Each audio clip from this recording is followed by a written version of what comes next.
ಮಹಾದೇವನ ಕತೆ.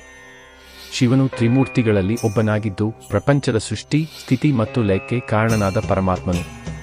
ಅವನು ಕೈಲಾಸ ಪರ್ವತದಲ್ಲಿ ಪಾರ್ವತಿಯೊಂದಿಗೆ ವಾಸಿಸುತ್ತಾನೆ. ಶಿವನಿಗೆ ನಂದಿ ಎಂಬ ವಾಹನ, ತ್ರಿಶೂಲ ಮತ್ತು ಗಂಗೆಯನ್ನು ತಲೆಯ ಮೇಲೆ ಧರಿಸಿದ್ದಾನೆ. ಒಮ್ಮೆ ಸಮುದ್ರಮಥನದಲ್ಲಿ ಕಾಲಕೂಟ ವಿಷ ಉಂಟಾಯಿತು.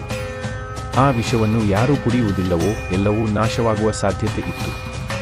ದೇವತೆಗಳು ಮತ್ತು ದಾನವರು ಭಯದಿಂದ ಶಿವನನ್ನು ಪ್ರಾರ್ಥಿಸಿದರು.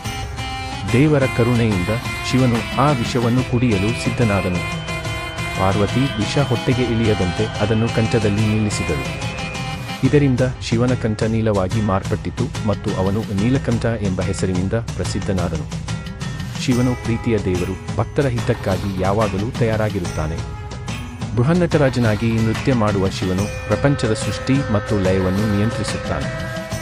ಶಿವನಿಗೆ ಪ್ರಾರ್ಥಿಸಿದರೆ ಅವನು ಶೀಘ್ರವಾಗಿ ಅನುಗ್ರಹಿಸುವುದರಿಂದ ಆಶುತೋಷ ಎಂದೂ ಕರೆಯುತ್ತಾರೆ. ಹೀಗಾಗಿ ಶಿವನ ಭಕ್ತಿ ನಮ್ಮ ಜೀವನದಲ್ಲಿ ಶ್ರೇಯಸ್ಸನ್ನು ತರಬಹುದು ಎಂದು ಶಾಸ್ತ್ರಗಳು ಹೇಳುತ್ತವೆ.